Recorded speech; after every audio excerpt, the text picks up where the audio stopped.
This is it. Okay. Yeah. Right. The next, should we go straight on now? Yeah. Okay. Right. So now we're going to have Rory Preston and April Gold. Rory, welcome April. Rory, no stranger to this committee. Regular customer. Yes. I know, but he is indeed, and I just wanted to say thank you again for all the help that you gave us last year, and you know, I hope you were happy with that review that we did on adoption in particular. Yeah, absolutely, yeah. It was fascinating. Yeah. And it did help us in terms of the development of our improvement plans. So yeah. It was very useful. No, it was good, and it's good to see you back again this year. So you'll probably see a lot more of me. Good, good. Okay. So now we're going to look at the issue of female genital mutilation. We did want to do a review on this last year. We wanted to be very ambitious last year. And we did, I mean, one of the good things, if I just want to say to some of the newer committee members, is that we have collected quite a lot of information on this, and we think we're ready to do a scrutiny in a day, as Shelley would call it. So we're hopefully going to do a scrutiny in a day on this, and that will we very much hope that that will add value to the important work that you're doing on this. We've all read the briefing. Has everyone seen the briefing? Yeah. Thank you very much for that. So before we start, we'll hand over to you. Tell us what we started. Well, if I just, shall I introduce myself to the camera? I'm Rory Patterson, Director of Children's Social Care, and my colleague April Gold, Head of Service for Assessment, Intervention and MASH. I know what MASH is now, yes, I'm written it down. Our Safeguarding Hub. So April's right at the very front line of the referrals and assessments, so any sort of cases coming into our system, April's teams are involved in, and it's critical that they pull together information very, very quickly and make sure they get good assessments and take action in a timely fashion. And I would say that this review is timely as well, rather like the CSE review that the committee did last year. It was right at a time when we needed to have extra scrutiny, some value added from members, the interest of members, which helped us, which helped build on the strategy that we were developing. So what was CSE? Apologies. Child sexual exploitation, and you've seen the result of all of the actions that have come out of the action plan, and you know, we've got a very good campaign running at the moment, which is getting a lot of hits, good use of social media, and this FGM's female genital mutilation is a similar issue.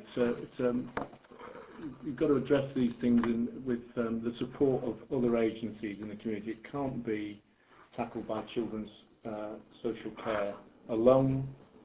Children's social care is part of the solution to it, but you need very good identification, what the prevalence rates in the authority, good awareness raising, a really good campaign running behind it, and really useful and helpful engagement with the community, because there's no way you can address a lot of these issues, many of the issues we're dealing with, without having a dialogue with the community as well about what's going on and what they're seeing and how they can help and support us. And you can see through this report, and April will talk about some of the detail of what we're doing, just precisely how we're going to pull all of that together. Now, that's not to say we're not doing stuff at the moment, and we're not intervening in cases that are reported to us. Those cases are reported to Children's Social Care, but we believe there's a significant under-reporting of cases.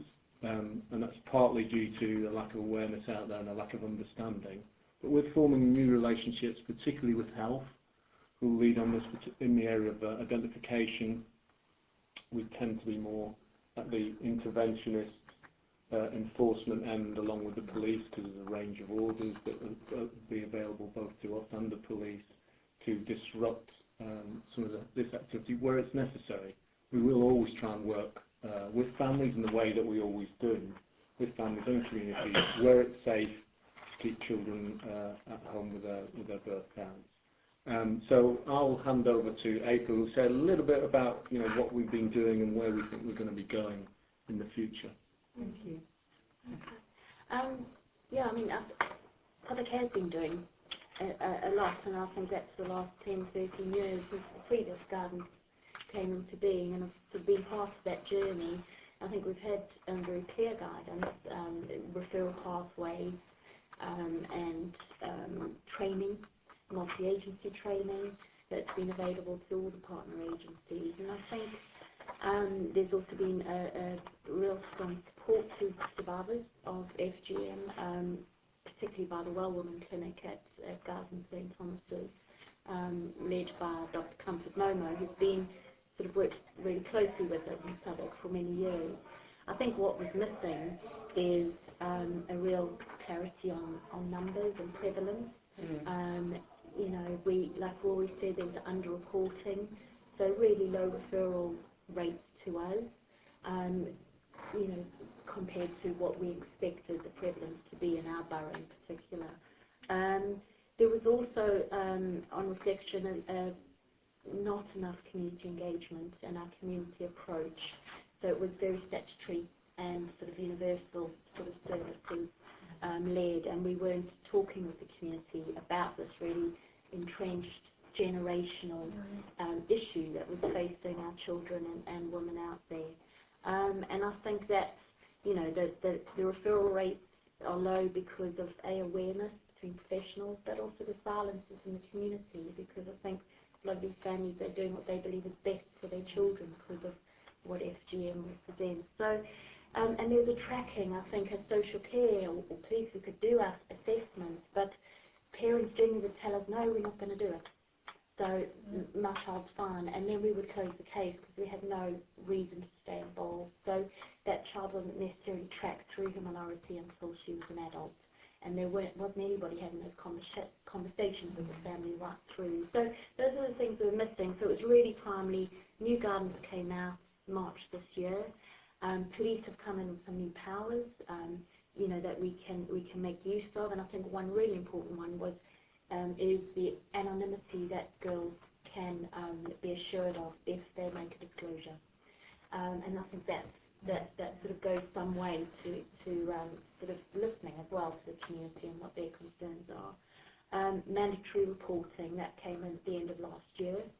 So when health, if a woman is pregnant and has FGM, it will be reported. But what we want to look at is also mandatory questioning, that all women will be asked at the point of booking their pregnancies about if A, they've had it, or B, they're aware of anybody in their family network. And I think, you know, at one point it was only women who have come from the 28 countries that are where it's prevalent, but we've had referrals of women from Eastern Europe who are married to men from countries in Africa who practice, and they've been at risk, you know, because the men have said, well, if it's a daughter, this is what I've wanted, so the referrals come that way. So it just makes us realise families are coming in all shapes and forms, and we need to therefore make it, like domestic violence, we ask the question of all women, and not sort of stereotype.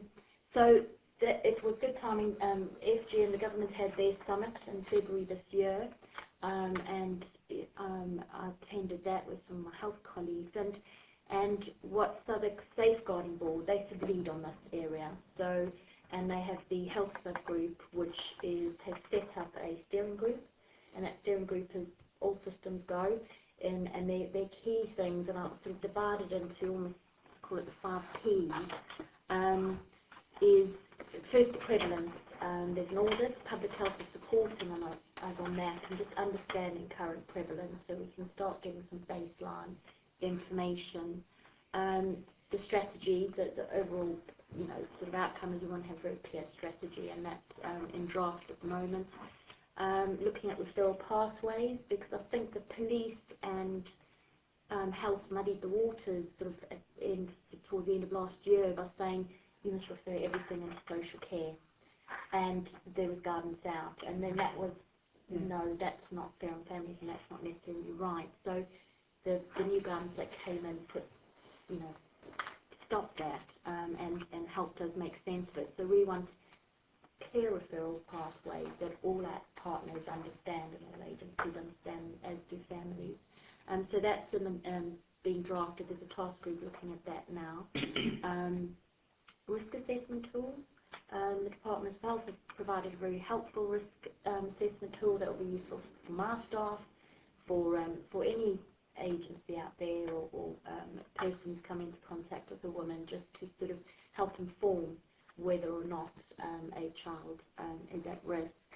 The mandatory, the tracking, and you would have seen I put that diagram in the briefing paper, and that's sort of something I think, because, we're only a snapshot in time, but there are professionals who are working, who will see a young girl right from birth right through to adulthood, whether it's the GP, the health visitor, the school nurse, and the idea being is if a mum has had FGM, she'll be spoken to by the midwife. Midwife may say, midwife will talk to a partner if there is a husband or a partner around. If they say no, we won't do it, that child will still be flagged on a system throughout their minority, so that when that child becomes known to the health visitor and the GP on their system, the GP will be aware that this mother's suffered that in the past and this child potentially is at risk. So we would train professionals to have those, what I call targeted conversations, right through until the child, and then eventually start having conversations with the girls themselves. School nurses playing more of a role, having those conversations. Is this something you're worried about? And engaging, empowering girls as well through, through their teenage years. So what was really good at the summit was the Home Office are devising an actual monitoring and tracking tool. So I was heartened to hear that, because that was something that I thought was essential to happen if we're going to really protect girls and help break that cycle. The prevention, the third P for me, is all about the bit that was missing, and that's the community engagement. And we've got the Community Engagement and Awareness Forum as part of the steering group represented there.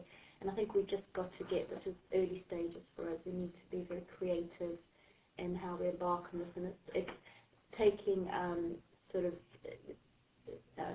following the likes of Forward and the work they've done as an organisation in tackling FGM and engaging communities, just starting a dialogue with key, religious leaders in the community, women, elderly women as well, because they're often the drivers of this practice, and then working with young people, so like I say, empowering young women and girls. You have to get that intergenerational Absolutely. right, don't you? Otherwise it's just going to cause more problems. Yeah. And men as well. What's interesting is a lot of the men are, in research are saying it's not the men who are driving it. It is the grandmothers, the matriarchs of the family, and when girls are taken home, it's often the grandmother who takes the young girl off. So, but we need to engage with men as well and boys, because boys' expectations, they become men and then they've got their new partner, and do they expect that of their wives? If that's happened, that they've been cut. So it's whole systems really, whole families. So the key is the schools, and schools engaging with us, and they are and that they are promoting this, talking about it, because that's the captive audience. And the fourth of the P's is obviously prosecution. Police are very much part of the steering group and working partnership with us. That it's not that we're working towards the same outcome, and it's not just all about prosecution. Prosecution is extremely important. We need to stop this, and there needs to be a clear message out there that it's not okay. But at the same time, we don't want to silence communities, so it's got to go hand in hand. So the police working with us and doing that jointly is an important approach.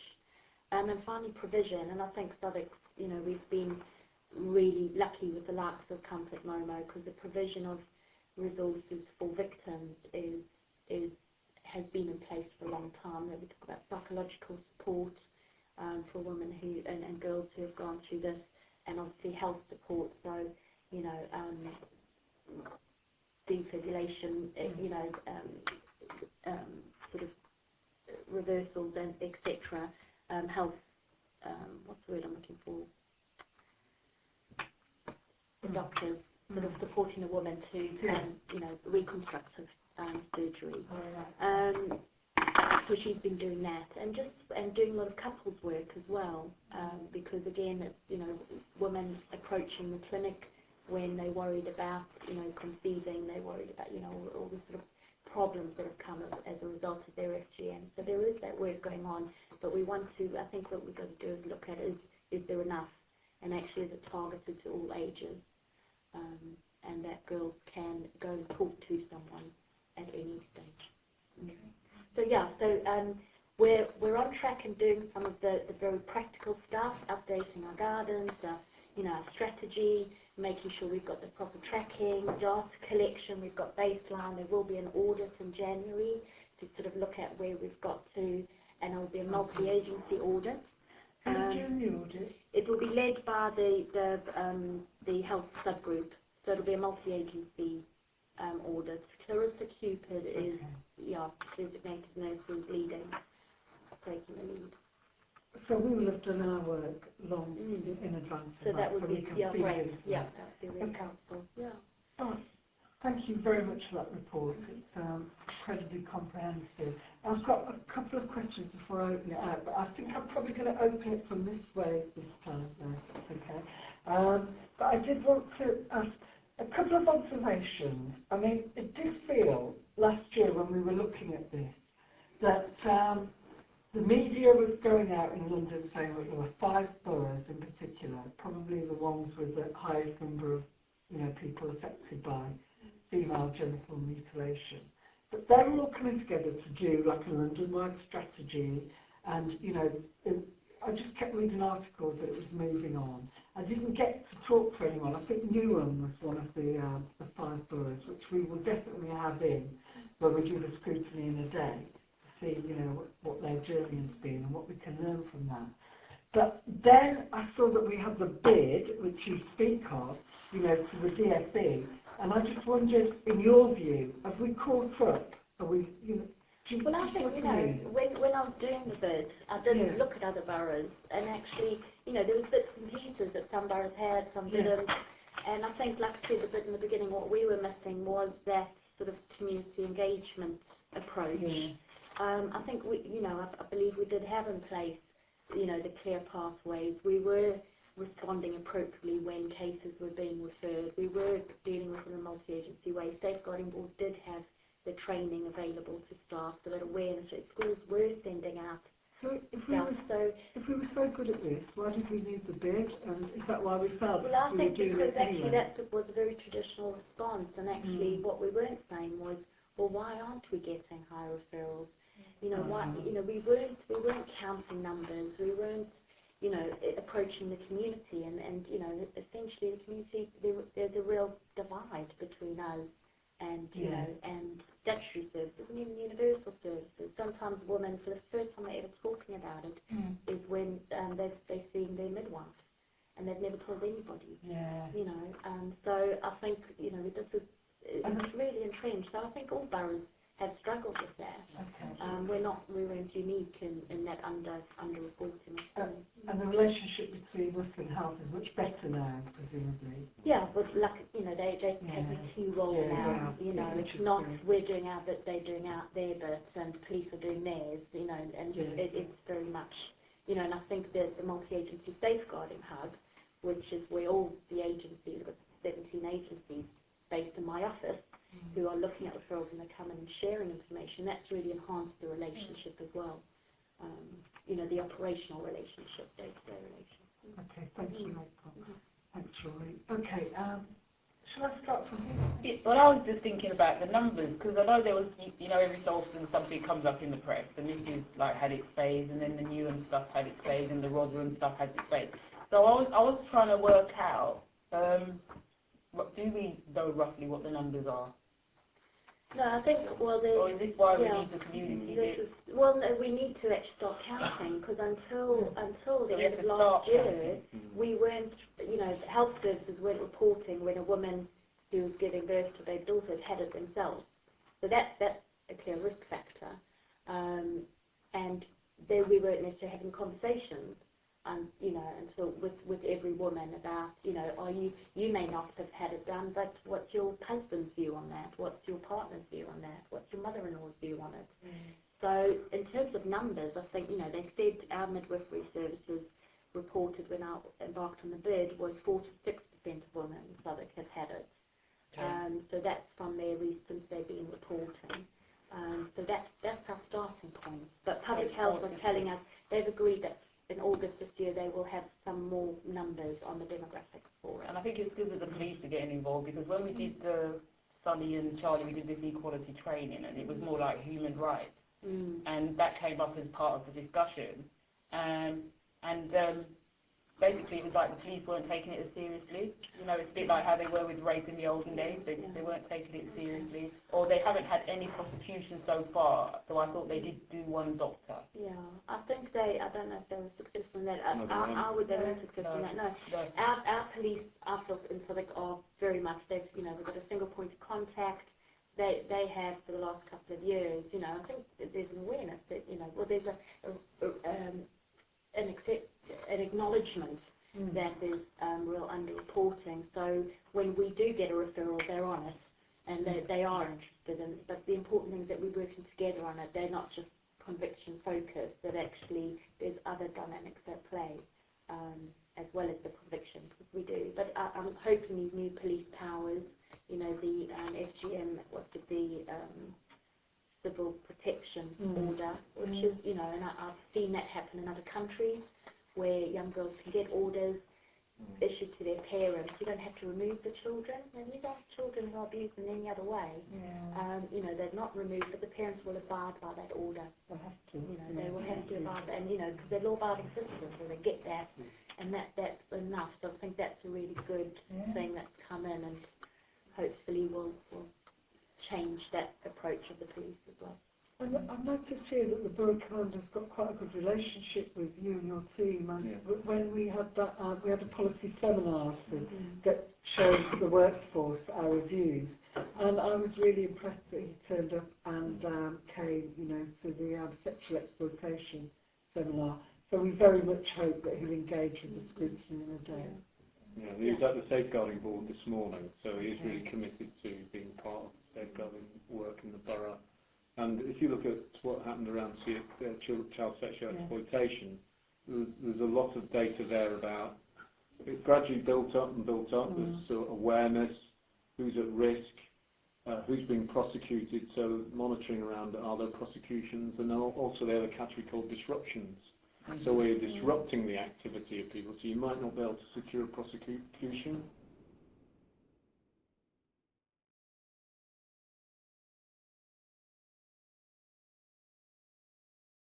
Those activities and safeguard the children. We're starting to measure the various rates of identification, disruption, and then when young people move into a safer place following that activity. So we're getting, in this sort of work, you've got to start getting a baseline. It's very difficult to understand precisely what's going on, and we only know